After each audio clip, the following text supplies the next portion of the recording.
can you spot the error with these shirt and sweater combinations? So we've got look number one right here, a white collared shirt with a gray sweater. Next up, that same sweater style, but we're going with a more vibrant color, this green, mixed in with a collared shirt whose base color is blue, but if you look closely, a distinctive pattern. And then we've got the combination I'm wearing right here, a medium gray sweater with a brown suede accent with a navy blue collared shirt. What do you think? Did you spot the mistake? Well, gents, I don't know how you didn't see this, but I wasn't wearing pants with any of those combinations. Here, I'll show you.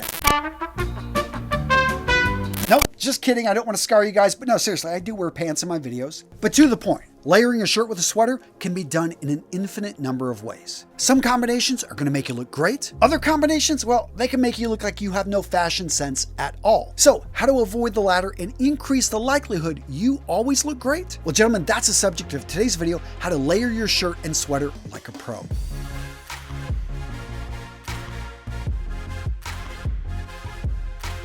So first up, we're starting with the basics. If you're going to be layering with a sweater, you want to have the right type of shirt underneath. Because ideally, you don't want to be having to wash your sweater after every wear. A shirt serves the purpose of absorbing any sweat, any dirt, any oil that comes off the skin, and enables you to get more life out of your expensive sweaters because you're not having to launder them as often, you just throw the shirt in the wash. Now, as such, any shirt that you're going to wear under a sweater, you want it to fit well on the body. A shirt that's too baggy or too large that's worn under a sweater is going to have the effect of creating bulks and wrinkles even under a well-fitted sweater, and it's just not going to look good. In addition, most times you want to find a shirt that has a strong collar. Now, one of the simplest and classic collars to go to when you're layering is a button-down collar. It's a casual style collar made popular on the polo fields, but why men like it when layering is it keeps the collar points in place. And last but not least, let's talk about shirt length. So for any man in his 20s or above, I recommend when you're layering to tuck in your shirt. Now, if you're 15 going to a school in which they've got a uniform and you want to push the envelope and go with the half tuck look to be a rebel, go for it. If they put you in detention, tell me Antonio told you. Next up, let's talk the sweater styles that look best with layering. Starting things off, we got the classic crew neck. Now, as mentioned earlier, for a more casual look, you can choose just to wear a t-shirt underneath a crew neck. But the classic layered look is going to have a collar that just peeps above and is held together closely by the sweater neckline. It's a classic, well-established look, although I feel it looks a little bit bunched, and I prefer this other style, which is the V-neck. Now, V-neck sweaters reveal a little bit more of the collar. And I find that when bringing in a third item, like a necktie, they do a better job of showing off the 3 different texture combinations that you could see in this layered look. And yes, it's a little bit more fashion forward, but I do think you can wear a t-shirt underneath, and that combination could look fine. But having said all that, my favorite sweater style for a guy to layer has got to be the quarter zip or the half zip sweater. And within this style, I'm also throwing in sweaters that have buttons on them, whether it's a button or a zip. It's a very small difference, although buttons in general are going to be more formal. But yeah, this combination right here is a little bit more modern, and I really like, again, when paired with the right shirt, when possibly even paired with a necktie, it does an excellent job bringing in a variety of different materials, different colors, different textures. And again, because so many of you guys are choosing to not wear a necktie, this is where the accents on the sweaters, whether it be the button color, whether it be a suede lining right there next to the zipper, this here all of a sudden is bringing in lines, it's bringing in color, it's bringing a little bit more attention to where we want people looking towards you, towards your face. And if you want something a little bit more unique, stylish, still pretty well laid back, check out the sweater blazer, which is a close relative of the cardigan. You can argue a sweater blazer is a little bit more of a structured look, but no, it's basically cardigans, sweater blazers, basically the same thing. And again, as you can see here, you can make this super casual with a V-neck shirt, or you can dress it up with a collared shirt. A really versatile piece to add to your collection. And speaking of which, all these combinations, you like what you've seen so far in today's video, guys, you can grab all these looks over at Collars & Co. Now, gents, I've been talking about Collars & Co. for years because I love what these guys did. They came into a stale industry and they innovated. They saw so many guys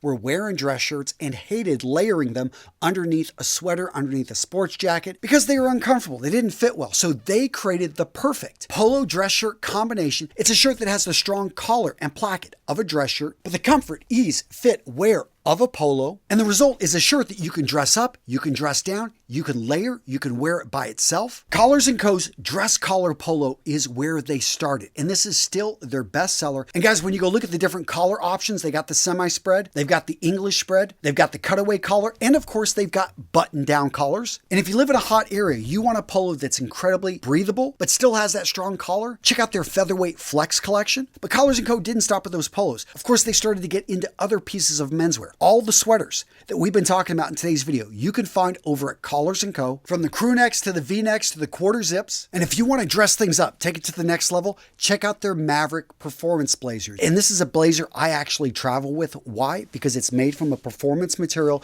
so it's anti-wrinkle, it's got a 4-way stretch, it's comfortable, it fits incredibly well off the rack, and I love how they got a built-in pocket square. I don't even have to think about that. Being said, I can fold it in and put in my own pocket square. In any case, gents, just give them a shot. They're an amazing company, and again, down in the description of today's video, I'm putting a link to the best deal on the web that you're going to find. So now let's talk about color matching. At the beginning of this video, I showed you some various combinations. Probably the biggest difference you saw there were the ways that the colors worked with each other. Now this combination right here is the most muted. We've got a regular gray mixed in with a dark blue, and the accent color here, like I said, is that little bit of suede right there, that brown, but it definitely doesn't scream in your face. All of these colors right here are what are known as neutrals. Neutrals are those base colors that everything else can be built on. They don't really grab that much attention, but that's a great thing because they work with each other. They're easy to combine. You don't have to think about it. As long as you nail the fit, you are going to look good. Now, the next combination I want to talk about is that of a high contrast combination. We see this a lot of times in formal wear, but depending on the style and the materials that are being used, it can also be casual. But usually for this contrast, we're going to see a light color and a dark color right next to each other. Now, the key with a contrast combination is it draws the eyes in. The darker color is going to be the majority of what we see, and the lighter color is going to be used for a little bit of accent contrast, which is exactly what we see in this gray and white shirt combination here. Now, what about when we bring in a pop of color? Now, if there's any mistake I made with this combination right here, and that is I brought in too much color. The sweater in of itself is not a common color that you see people pulling off, especially men. I'm not sure it works really well with my skin tone. Usually I go towards more of an olive green, but I wanted to try it out. And I do recommend that you try out colors because you're never going to truly know if something works for you until you hold it up next to your face, up next to your skin. Now the shirt contrasts with the sweater not only because it's a different color, but notice how there's a subtle pattern in the shirt. However, I don't think the contrast is high. I do think the combination works, although overall it does lean a little bit more casual. Now, right next to color, we've got patterns and texture. So in general, we're going to see most of the patterns in the shirts. You can bring in a striped or a patterned sweater, but because visually it's something we see more of, I think it's harder to pull off and you're not going to get as many miles out of a sweater that has a distinctive pattern. Although there's nothing wrong with that, especially if you've already got a lot of solid sweaters in your collection, bringing in something with a little bit of pop, a little bit of pattern is not a bad thing. You're going to be able to mix it and match it with a number of different neutral sweaters. Yeah, by sticking with pattern shirts, you're probably going to get more bang for your dollar. But it's in texture that the sweaters really have the big advantage. With shirts, most of the time, we're going to see performance fabrics, but usually we're going to have a tight weave that either has a little bit of a sheen or not much to it. The sweaters, on the other hand, are usually going to have a slight napped surface, so they're going to have that softness to them. And depending on the weave, depending on the knit, you could have knits that are tight, they're going to have a very smooth, thin look to them, or you can have heavier knits that are going to have a much bulkier overall textured look and feel. Now, the tighter knit sweaters, whether they're made from cotton, wool, or cashmere, are going to be the dressier ones. And the heavier knit, larger, bulkier sweaters, those in general are going to be more casual. But yeah, when you're layering, texture is one of those secret weapons because you could have that cotton shirt with that wool sweater with a silk necktie, all three of them, different textures working with each other. You can have the same exact color, and yet it's still going to give this really nice, elegant, layered look. Now, we alluded to it, but I want to talk a little bit more about material matching when it comes to weight.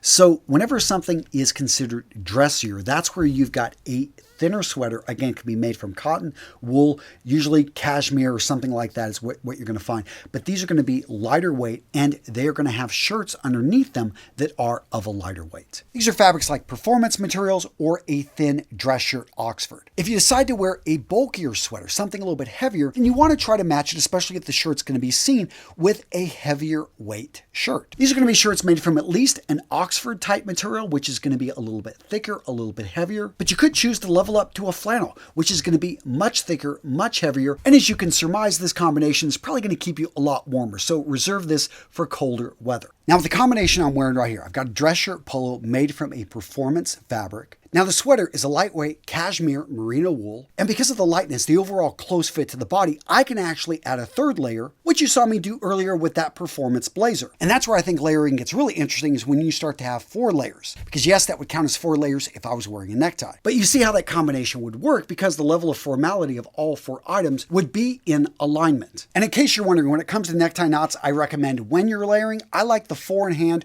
or the half Windsor, because they're not overly bulky. So what do you think? Agree? Disagree? What did I miss? Let me know down in the comments below. And guys, keep watching. I got you another video. Boom. Right here. I know, yeah, you're going to love it. Check it out. Oh, yeah. Right here. Come on. Click. You want it. Yeah. Come on. Yeah. Boom, boom. Right there. Oh, yeah.